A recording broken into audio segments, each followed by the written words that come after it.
ಮುಖ್ಯಮಂತ್ರಿಗಳು ತುಂಬಾ ಗಂಭೀರವಾಗಿ ಇದನ್ನ ಟಿವಿಗಳೆಲ್ಲ ಬಂತು, ಅವ್ರನ್ನ ಬೈದಿದ್ದಾರೆ, ರೆಡ್ಡಿ ಅವ್ರ ಮನೆ ಹತ್ರ ಹೋಗಿ ಬ್ಯಾನರ್ ಕಟ್ಟೋ ಅವಶ್ಯಕತೆ ಏನಿತ್ತು ಅಂತ ಹೇಳಿ. ಅದೆಷ್ಟುವರೆಗೆ ಏನನ್ನೋದಕ್ಕಿಂತನೂ ಅವರು ಬಹಳ ಗಂಭೀರವಾಗಿ ಎಲ್ಲಿ ಕೂಡ ಏನು ಹೇಳಿಕೆಗಳು ಕೊಟ್ಟಿಲ್ಲ. ತಕ್ಷಣ SP ನ ಸಸ್ಪೆಂಡ್ ಮಾಡಿದ್ರು, ಟ್ರಾನ್ಸ್ಫರ್ ಮಾಡಿದ್ರು, IG ನ ಮಾಡಿದ್ರು, ಆಕ್ಷನ್ ತಗೊಳ್ಳೋದು ಶುರು ಆಯಿತು. ಆದರೆ ಈ ರಾಜ್ಯದ ಉಪಮುಖ್ಯಮಂತ್ರಿ ಅಲ್ಲಿಗೆ ಬಂದ್ಬಿಟ್ಟು, ಬಳ್ಳಾರಿಗೆ ಬಂದ್ಬಿಟ್ಟು ಅವ್ರ ಬಾಯಿಗೆ ಬಂದಂಗೆ ವಿ ಸ್ಟ್ಯಾಂಡ್ ವಿತ್ ಅವ್ರ MLA. ಓಕೆ, ನಿಮ್ಮ ಪಕ್ಷದ MLA ನೀವು ನಿಂತ್ಕೋಬೇಕು. ಯಾವುದಕ್ಕೆ ನಿಂತ್ಕೋಬೇಕು? ಎಂಥ ಘಟನೆಗಳಿಗೆ ನೀವು ನಿಂತ್ಕೋಬೇಕು? ಇವತ್ತು ನಾವು ಬಳ್ಳಾರಿಯಲ್ಲಿ 30 ವರ್ಷ ನಾನು ರಾಜಕೀಯ ಮಾಡಿದ್ದೀನಿ. ಎಂಥವ್ರ ವಿರುದ್ಧ ನಾವು ಹೋರಾಟ ಮಾಡಿದ್ದೀವಿ. ಯಾವತ್ತೂ ಕೂಡ ಪೊಲಿಟಿಕಲ್ ಫೈಟಿಂಗ್ಸನ್ನು ರ್ಯಾಲಿಗಳ ಮೂಲಕ, ಸ್ಟ್ರೈಕ್ಗಳ ಮೂಲಕ ಮಾಡ್ಕೊಂಡಿದ್ದೆ ವಿನಃ ಒಬ್ಬರ ಮನೆಗೆ ಇನ್ನೊಬ್ಬರು ಹೋಗಿ ದಾಳಿ ಮಾಡಿದ ಘಟನೆಗಳು ಬಳ್ಳಾರಿ ಇತಿಹಾಸದಲ್ಲೂ ಕೂಡ ಯಾವತ್ತೂ ಕೂಡ ಹಿಸ್ಟ್ರಿನಲ್ಲಿ ನಡೆದಿಲ್ಲ. ಇವತ್ತು ಒಬ್ಬ ಉಪಮುಖ್ಯಮಂತ್ರಿ ಬಂದ್ಬಿಟ್ಟು we stand with our MLA ಅಂತಂದ್ರು.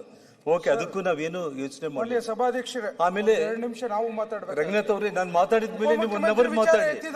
ಅಲ್ಲ, 1 ಅವರ್ ನೀವು 1 ಅವರ್ ಮಾತಾಡಿ. ಅಲ್ಲಲ್ಲ, ನೀವು 1 ಅವರ್ ಮಾತಾಡಿ. ಇನ್ವೆಸ್ಟಿಗೇಟ್ ಮಾಡ್ಲಿ ಅಂತಾನೆ ಹೇಳಿದ್ದಾರೆ ಅಲ್ಲಿ ಹೋಗಿ. ನಾನು ಹೇಳೋದನ್ನ ಪೂರ್ತಿ ಕೇಳಿ ರಂಗನಾಥ್. ಅಲ್ಲ, ಎಲ್ಲ ವಿಡಿಯೋಗಳಿದೆ. ಅಲ್ಲ, ಮೀಡಿಯಾ ಮುಂದೆನೆ ಮಾತಾಡಿದ್ದಾರೆ. ದಯಮಾಡಿ ನೋಡಿ, ನಾನು ನಿಧಾನವಾಗಿ ಎಲ್ಲ ವಿಷಯಗಳನ್ನ ಹೇಳ್ತಾ ಇದ್ದೀನಿ. ನಾನೇನಾದ್ರೂ ತಪ್ಪು ಮಾತಾಡಿದ್ರೆ ದಯಮಾಡಿ ಎಲ್ಲ ಎವಿಡೆಂಟ್, ಪ್ರತಿಯೊಂದು ರೆಕಾರ್ಡೆಡ್, ಪ್ರತಿಯೊಂದು ವಿಡಿಯೋಗಳಿದೆ.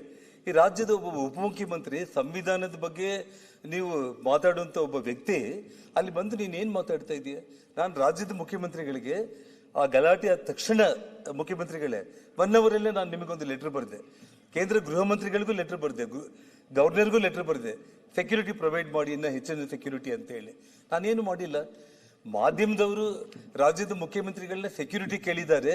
ಇದಕ್ಕೆ ನೀವೇನ್ ಹೇಳ್ತೀರಿ ಅಂದ್ರೆ, ಹೋಗಿ ಇರಾನ್ನಿಂದ ತರಿಸ್ಕೊ ಅಂತ ಹೇಳ್ರಿ, ಅಮೆರಿಕದಿಂದ ತರಿಸ್ಕೊ ಅಂತ ಹೇಳ್ರಿ, ಇಲ್ಲ 100 ಮಂದಿ ಭಾರತೀಯ ಜನತಾ ಪಕ್ಷದ ಕಾರ್ಯಕರ್ತನ ಮಡ್ಕೋ ಅಂತ ಹೇಳ್ರಿ ಅಂತೇಳಿ ಅವ್ರು ಮಾತಾಡ್ತಾ ಇರಂತಂದ್ರೆ, ಈ ರಾಜ್ಯದ ಉಪಮುಖ್ಯಮಂತ್ರಿಗಳಾಗಿ ನಿಮ್ಮ ಆ ಹುದ್ದೆಗೆ ನೀವು ಯಾವುದೇ ಕಾರಣಕ್ಕೂ ಕೂಡ ಗೌರವನೂ ನೀವು ಕೊಟ್ಟಿಲ್ಲ.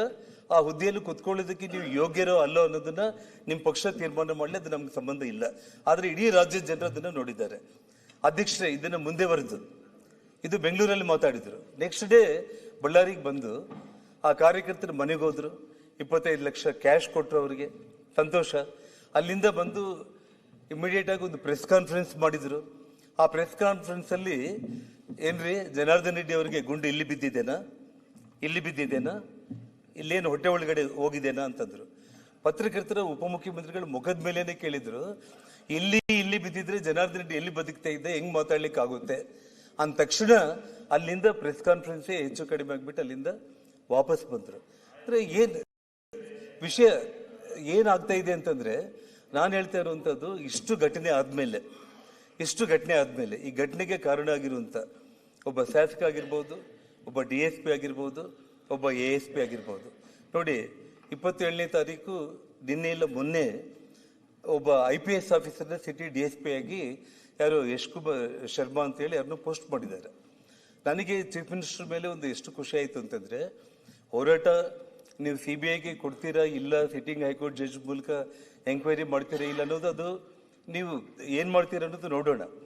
ಇದು ಆಗ್ಲಿಲ್ಲ ಅಂದ್ರೂ ಕೂಡ ನಾನೇನು ಕಾನೂನು ಹೋರಾಟ ಇದೆ, ಕೋರ್ಟ್ಗಳಿದಾವೆ, ಅಪ್ ಟು ಸುಪ್ರೀಂ ಕೋರ್ಟ್ವರೆಗೂ ಕೂಡ ಹೋರಾಟ ಮಾಡ್ತೀನಿ. ಸಾಕಷ್ಟು ಎವಿಡೆನ್ಸ್ಗಳಿದೆ. ಇದನ್ನು ನಾನೇನು ಇಲ್ಲಿಗೆ ಬಿಡೋ ಪರಿಸ್ಥಿತಿ ಇರಲ್ಲ. ಆದರೂ ಕೂಡ ತಾತ್ಕಾಲಿಕವಾಗಿ ಅಟ್ಲೀಸ್ಟ್ ಬಳ್ಳಾರಿಗೆ, ಈ ಹಿಂದೆ ಕೂಡ ಸನ್ಮಾನ್ಯ SM ಕೃಷ್ಣ ಅವರು ಇರ್ಬೋದು, ಬೇರೆ ಯಾವುದೇ ಮುಖ್ಯಮಂತ್ರಿಗಳು ಇರ್ಬೋದು, ಬಳ್ಳಾರಿ ಜಿಲ್ಲೆ ಅಂತಂದ್ರೇನೆ, ಬಳ್ಳಾರಿ ನಗರ ಅಂದ್ರೇನೆ ತುಂಬಾ ಹಾಟ್ ಆಗಿರುತ್ತೆ.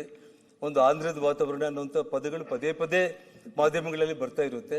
ಅಲ್ಲಿ ಸ್ವಲ್ಪ ಒಳ್ಳೆ ಅಧಿಕಾರಿಗಳನ್ನ ಪೋಸ್ಟ್ ಮಾಡಬೇಕು ಅನ್ನೋದು ಇರುತ್ತೆ. ನಾನು ಮುಖ್ಯಮಂತ್ರಿಗಳು ಒಬ್ಬ ಸಿಟಿ DSPನ ಒಬ್ಬ IPS ಅಧಿಕಾರಿನೇ ಅವರು ಪೋಸ್ಟ್ ಮಾಡಿದ್ರು. ಇನ್ನೇನು ಸಿಟಿಯಲ್ಲಿ ಎಲ್ಲ ಕಂಟ್ರೋಲ್ ಆಗ್ಬಿಡುತ್ತೆ. ಒಬ್ಬ ASP ಪೋಸ್ಟ್ ಇದೆ, ಒಬ್ಬ ASP ಪೋಸ್ಟ್ ಅಲ್ಲಿ ಒಂದು IPS ಹಾಕ್ಲಿ, SP ಬಂದಿದ್ದಾರೆ, ಸಿಟಿ DSPನೂ ಕೂಡ ಆಗ್ಬಿಟ್ರೆ ಇಡೀ ಸಿಟಿ ಇವತ್ತು ಏನಾಗ್ತಾ ಇದೆ, ಇಡೀ ರಾಜ್ಯದಲ್ಲಿ ನಡೀತಾ ಇರುವಂತದ್ದು. ಇವತ್ತು ಬಳ್ಳಾರಿಯಲ್ಲಿ ಏನೆಲ್ಲ ಪ್ರತಿ ವಾರ್ಡ್ಗಳಲ್ಲಿ ಕೂಡ ಯಂಗ್ಸ್ಟರ್ಸ್ ಎಲ್ಲರೂ ಕೂಡ ಗ್ಯಾಂಗ್ಸ್ಟರ್ಸ್ ಆಗ್ಬಿಟ್ಟಿದ್ದಾರೆ. ಅಧ್ಯಕ್ಷ, ಈ ವಾತಾವರಣ ಅಟ್ಲೀಸ್ಟ್ ಹೋಗ್ಲೆ. ಅದು MLA ತಯಾರು ಮಾಡ್ತಾ ಇದ್ದಾನ, ಇನ್ನೊಬ್ಬರು ಮಾಡ್ತಾ ಇದ್ದಾರೆ ಅನ್ನೋದು ನಾನು ಹೇಳಕ್ ಹೋಗಲ್ಲ. ನಾನು ಒಟ್ಟಿಗೆ ವಾತಾವರಣ ತುಂಬಾ ಗಂಭೀರವಾಗಿ ನಗರದಲ್ಲಿ 5,000 ಹುಡುಗರು ಯಾರು ಬಂದಿದ್ದಾರಲ್ಲ, ಎಲ್ಲರೂ ಕೂಡ ಕಂಪ್ಲೀಟು ಆಟೋಗಳಲ್ಲಿ ಆ ಪೆಟ್ರೋಲ್ಗಳು ಇನ್ನು ನಾನು ಕೆಲವೊಂದು ವಿಡಿಯೋಗಳು ಬಿಡುಗಡೆ ಮಾಡಿಲ್ಲ ಅಧ್ಯಕ್ಷರೇ, ಒಂದೊಂದು ಸ್ಟೆಪ್ ಮುಂದಕ್ಕೆ ಹೋಗೋಣ ಅಂತ ಹೇಳ್ಬಿಟ್ಟು ಯಾರಾಗ್ತಾರೆ ಎಂಎಲ್ಎ ಅಭ್ಯರ್ಥಿ 2028 ಶೀಘ್ರದಲ್ಲೇ. ಪ್ರತಿದಿನ ಒಂದೊಂದು ಕ್ಷೇತ್ರದ ಟಿಕೆಟ್ ಆಕಾಂಕ್ಷಿಗಳ ಸಂಪೂರ್ಣ ಮಾಹಿತಿ ಪೊಲಿಟಿಕಲ್ ಜರ್ನಲಿಸ್ಟ್ ಕೆಎಂ ಶಿವಕುಮಾರ್ ಅವರಿಂದ. ಕರ್ನಾಟಕದ ನಂಬರ್ 1 ಡಿಜಿಟಲ್ ಮೀಡಿಯಾ ನಿಮ್ಮ ನೆಚ್ಚಿನ ಕರ್ನಾಟಕ ಟಿವಿಯಲ್ಲಿ ಮಾತ್ರ. ನೀವು ಸಣ್ಣ ಆಗ್ಬೇಕಲ್ವಾ? ಅದು ಒಂದು ಉತ್ತಮ ಆಹಾರದಿಂದ ಸಣ್ಣ ಆಗ್ಬೇಕಲ್ವಾ? ಪ್ರತಿದಿನ ನಮ್ಮ ಜೀನಿ ಸ್ಲಿಮ್ ನ ಯೂಸ್ ಮಾಡಿ ಯಾವುದೇ ಸೈಡ್ ಎಫೆಕ್ಟ್ ಇಲ್ದಂಗೆ ನೀವು ಸಣ್ಣ ಆಗ್ತೀರಾ.